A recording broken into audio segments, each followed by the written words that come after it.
Hey, friends, this is Jen Gray, your host of Be Genuine with Jen, where together we will discover the power of authenticity, mindset, and personal growth. I am super excited for you to join me today for episode 3 of the show.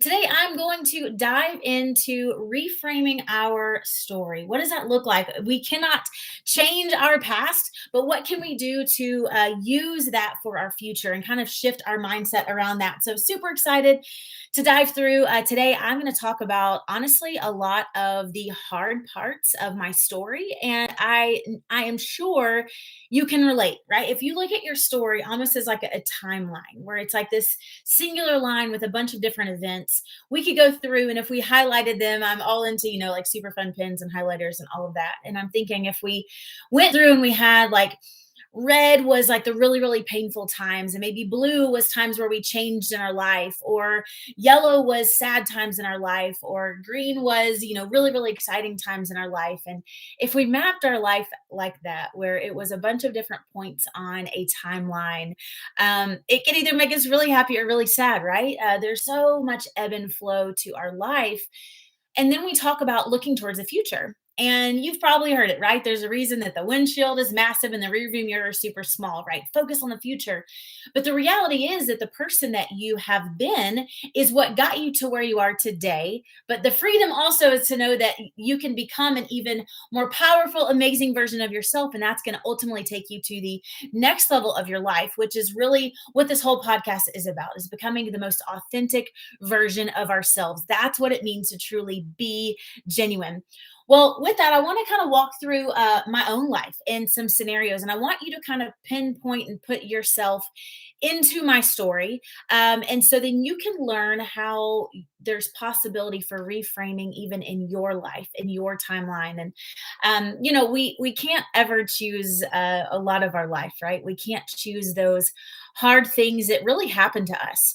So what do we do with that? If we look at life as a bunch of events and we're just like the innocent bystander and life is just thrown at us, then we never have the capability of taking control, taking ownership, and even learning and growing from what happens, right? If we just stand there and we think that everything, life just is thrown at us, it's just the cards that we're dealt, those types of lines that we hear, we miss the opportunity to take power over our story, to take the reins back where we may have given the reins over to people and situations that we got ourselves in, right? Or that happened to us. And so we're going to talk about like a couple of different types of things in our life and how do we reframe that? Like break it down. What I did, what worked for my own life. Now, I am not a professional counselor. This is no professional advice.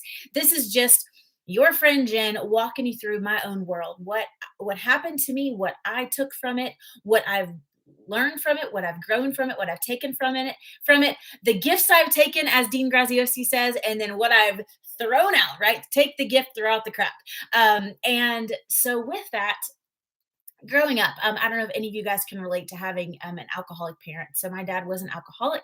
And if you know the pain of an alcoholic parent, you know that there's just a lot of inconsistencies, right? There's a lot of really, really bad times, or a lot of, really good times, but it's just a lot of roller coaster. And so, what's so great is that there's still things to be learned even from that, because there's a lot of pain in that, right? Like just in my own story, my own experience, my dad really experienced a lot of I don't know, if I guess you would just call it, I really got depressed. He dealt with a lot of loneliness and he turned alcohol. Well, as a kid growing up, I was the oldest of 3 girls, and so I was, you know, I mean, you know what happens when you're the oldest, you're basically become like a third parent instead of a child, and so I took a lot of that on myself. But what I will say is, as a kid, I was embarrassed. I felt like somehow that was a reflection of who I was as a child, and that was effective or affected my identity. I don't know if you guys can relate to that, where you take on the actions of people around you, and instead of just like letting that be their story, you let it stick to you and stick to your own heart and your own life, and then you actually take that ownership. And so I did that, and so I was ashamed. I was embarrassed. I nobody knew. School was like a safety outlet. So I don't know if growing up, like I never missed school, y'all. Like, it was 103 fever. It did not matter. I was going to school because that was my escape. And It taught me a lot of it taught me a lot, but in that, I had shame and I had, embarrassment, and it was painful, right? Like, I would watch other families, and I didn't have that. I would watch, what seemed to be the perfect, perfect family, and then I would go home and I'm like, "Man, like, there's just so much pain here. There's so much disruption." So you go through there and you feel like maybe that there's something wrong with you, right? And then um, through that, through the trauma experience, I actually had to call the police on my dad when I was a teenager, and he spent a night in jail because he threw me across the room. And so I know not only the emotional pain, I know the physical pain of alcohol, and I watched it. I watched my mom go through a lot of abuse, and so there was a whole lot of layers. Like there's layers and layers of pain. Well, being the oldest and being the type of personality I was, I internalized that.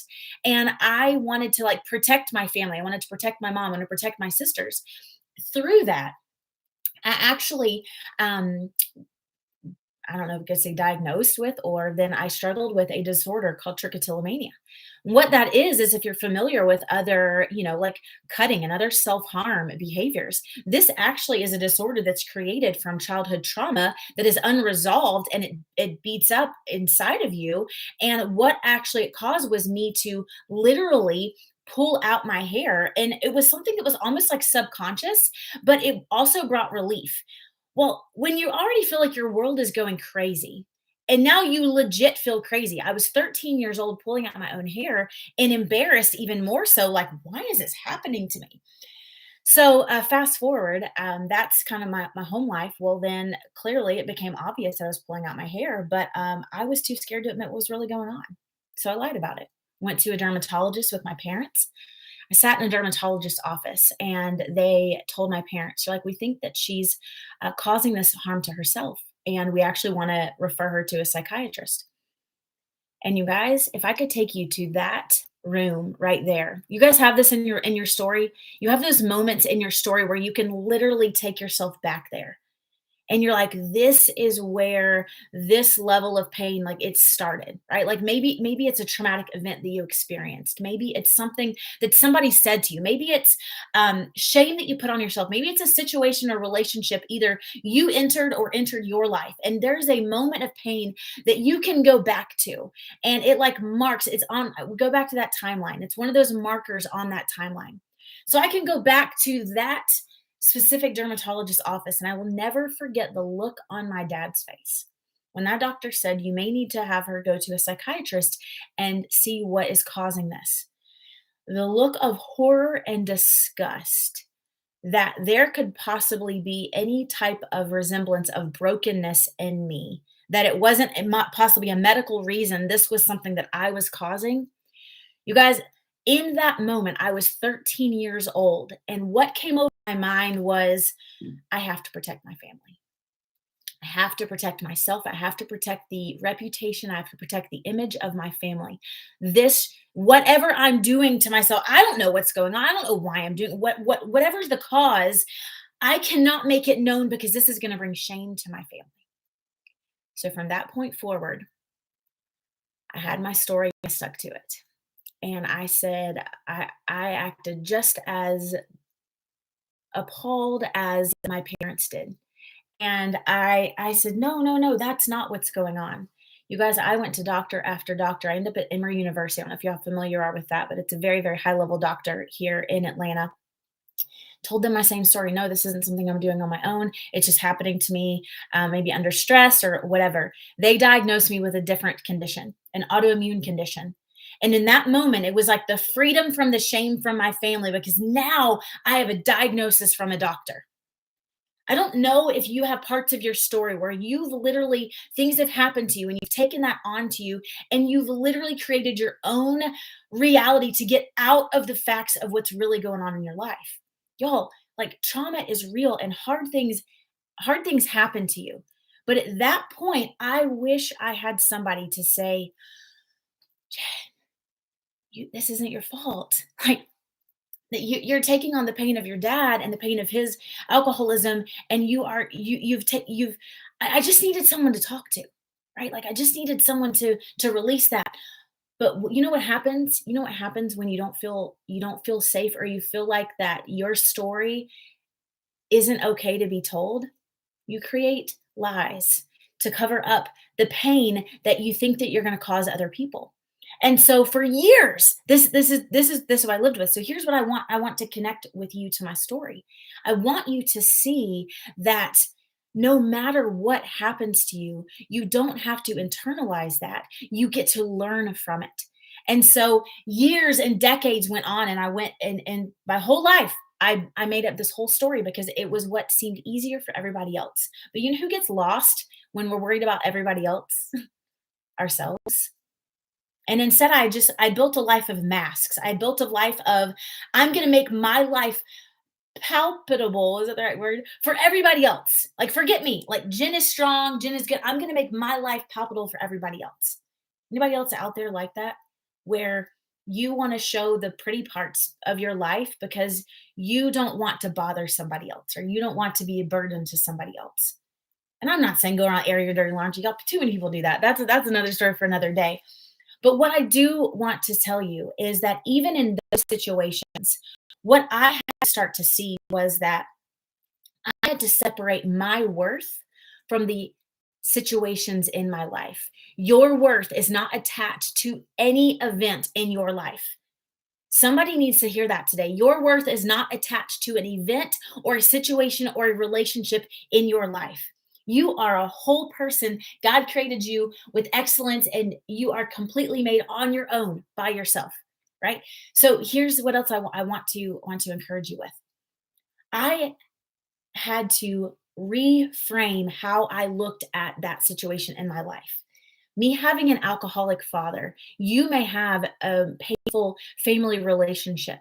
You know what that's done to my heart? It hasn't made my heart harder. It's actually given me a bigger heart of empathy because I'm so thankful that the last few years of my dad's life, I mean, the alcohol completely ransacked his brain. I wasn't always talking to a whole man, right? He had a crazy story, but I will tell you that what my own pain in my own life taught me, and what seeing my dad's life play out, what it taught me is that I never want to be too proud to find out someone else's story. Right? You can assume a lot and you can miss somebody's heart if when you start to assume. So what that's done, it's me created empathy in my own life. Maybe you can relate to that. Maybe hard people in your life, you've not allowed it to cause you to be hard-hearted and angry and bitter, but you've ripped through that jadedness and you say, no, no, no. I'm gonna be for somebody else what I needed them to be for me. I can't control anybody else. What I can control is how I show up for other people. I want anybody struggling with addiction or self harm or anything to know they have a safe place with me, because guess what? There's zero judgment here. Because just like I didn't think this perfect little Christian girl could struggle with something like trichotillomania, I was that perfect little Christian girl that struggled with that and had no outlet to be able to get help, whether that was my own perceived life or whatever. But what I did is I felt this pressure to be perfect. And what that does, y'all, is it takes you as far as possible away from the most authentic version of yourself. You've been through crap. That is normal. Stop pretending like it didn't happen, and also stop pretending like it defines what your future is going to look like. Because the reframing is, what can I learn from those situations? What I can learn is that I love deeply. What I can learn is I want to love other people how I needed to be loved. I will be a different mom because of how I was raised. I will be a different daughter. I will be a different person because of what I experienced. But your story makes you better. It doesn't make you bitter, right? It doesn't make you worse. It makes you so much better. But that is up to you. That's why your mindset is everything. You guys know those people. You guys know those people who wake up and they are looking for a reason to not work out. They are looking for a reason to not do their business. They are looking for a reason to just tap out of their day as soon as they wake up. Guys, if you are looking for an excuse, you will find it. If you are looking for a solution, you will also find it. It is all about how you frame your mind and what you are looking for in life. If I was looking for excuses, then you know what I would find? A lot of really, really good excuses. But instead, If I know that my future is crazy bright and I believe that me and all of me are worthy of the dreams and goals that I have, all of you are worthy of the dreams and goals that you have, then what you're going to do every single day is tap into that, learn from what you need to move, and keep going forward. Heal the parts of you that need to be healed. It wasn't until about 2020 21 to at the beginning of 2021. Y'all, that was, I guess, was that 2 years ago? It wasn't until then that I had the guts, the boldness to be honest about my story. It took me that many decades to be able to suction apart my story, the hard parts of my story, what was caused to me to actually being my identity. What parts of your story are you living every single day with a little bit of a limp? And you need to learn, you need to accept, and you need to move forward from whatever happened to you, whatever relationship happened to you. You may have gotten yourself into a relationship you had to get yourself out of. Things may have happened to you that you should have never, ever, ever deserved. And guess what? What you need to be reminded right now is the main lesson you may need to have learned is you are strong enough to still be standing right now with everything you've gone through. You may feel weak, but you are strong. If you woke up this morning and put 2 feet in front of the other and you showed up for yourself and the people in your life, you have strength, and you may need to start right there and remind yourself you are strong enough to accomplish anything that you want to do. You've already gotten yourself through every single hard day you've ever experienced. You did that. So whenever you feel like everything, life is just happening at you, learn from it, grow from it, and keep moving forward. A couple things I want to share. I love it. Tony Robbins says, life doesn't happen to you, it happens for you.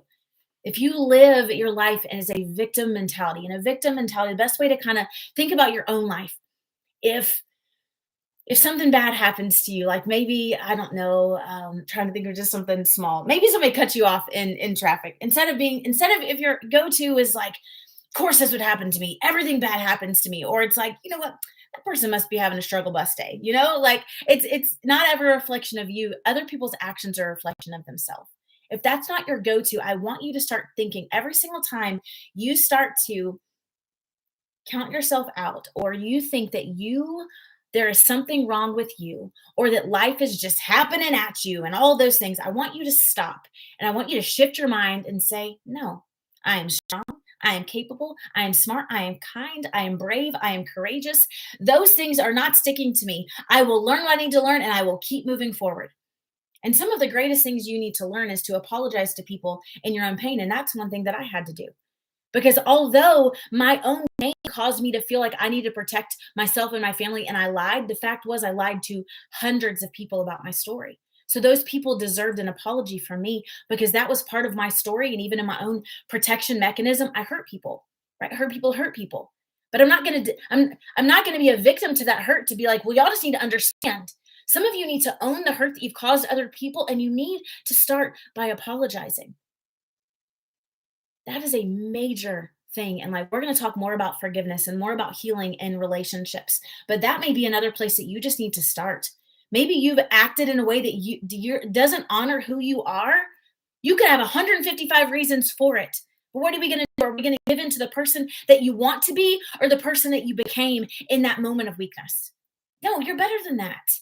That's not who you are. Don't just say, "Oh yeah, I just treat people like crap. I'm just a mean-hearted person." No, you're not. That's not who you want to be. So don't own that as your identity. Move forward and move past it. Don't accept that as who you are, as just an excuse. That is a horrible, horrible mindset. Look at what the pain cost you, and look at what it taught you. Pain isn't your story anymore. It's who you became because of it. So I want you to write down all of the areas that you have experienced pain. And it may take you a little bit to journal through. And I want you to go through, and I want you to think about, what have you learned through every piece of that pain? It may just be simply you've learned what you do and what you don't want. It may be you've learned what you will accept and you won't accept in your life. It may have taught you what boundaries you need to put up or boundaries you need to take down, the healing that needs to take place in your life. But I want you to reframe your past. Every single one of us has things that have hurt us and that we're shameful over. The worst thing you can do is to take that shame and let it put like a black cloud over your life, because then you don't see brightness, you don't see newness, you don't see greatness when your mind is in a gray cloud. So you need to reframe that past, learn from it, and move forward from it. And then and only then will you experience the most genuine, authentic version of yourself. And ultimately, that's where every single one of us wants to be, the most pure, authentic, everything that we are, right? All of us, all of the big things, all of the everything. And so take the lessons and reframe the shame. And if you live like it happened to you, not for you, you're going to live defeated.